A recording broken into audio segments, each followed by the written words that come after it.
នៅពេលដែលយើងចាប់ផ្ដើមនិយាយអំពីបញ្ហា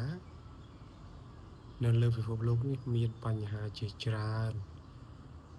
ដែលយើងមិនបានដឹងហើយបញ្ហាទាំងអស់នោះមានទំហំផ្សេងគ្នាតែអ្វីដែលយើងចាំបាច់គួរដឹងនោះគឺរឿងដែលវាកើតឡើងចំពោះខ្លួនឯងហើយរឿងដែលវាកើតឡើងចំពោះខ្លួនឯងហ្នឹងយើងដោះស្រាយវាដោយរបៀបម៉េចតើយើងស្មោះត្រង់ចំពោះរឿងរ៉ាវដែលវាកើតឡើងអត់យើងមានទំនួលខុសត្រូវបែបណាហើយនៅក្នុងកម្រិតទំនួលខុសត្រូវនោះក្នុងកម្រិតណាដែរនេះវាជារឿងចាំបាច់ដែលយើងគួរដឹងហើយវាជារឿងចាំបាច់ដែលយើងគួរតែចេះពេលខ្លះរឿងដែលវាកើតឡើងហ្នឹងវាតូចទេតែយើងធ្វើវាធំដោយខ្លួនឯងតែពេលខ្លះរឿងហ្នឹងធំដុំតែដូចជារឿងតូចតាចចឹងរឿងតូចក៏ដោយធំក៏ដោយវាគ្រាន់តែជាការតេស្តទៅលើសមត្ថភាពយើងឯងតើពេលដែលវាកើតឡើងហើយតើសមត្ថភាពរបស់យើងដោះស្រាយរឿងនេះបានដោយរបៀបណា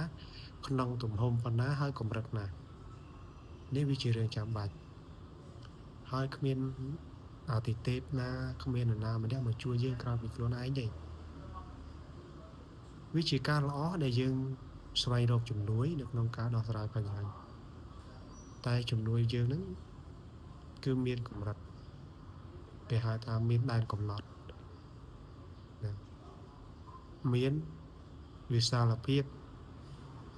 កំណត់បានអញ្ចឹងសរុបឲ្យខ្លីមក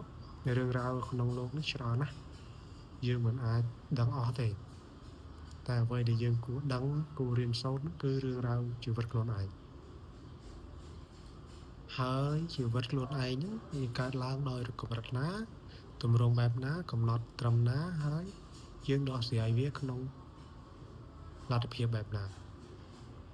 នោះវាជាសមត្ថភាពរបស់យើងហើយវាជាភាពរីកចម្រើនរបស់យើងដែលយើងត្រូវតែទទួលយកយើងត្រូវតែអភិវឌ្ឍបន្ថែមចំពោះរឿងរ៉ាវនៃជីវិតនេះ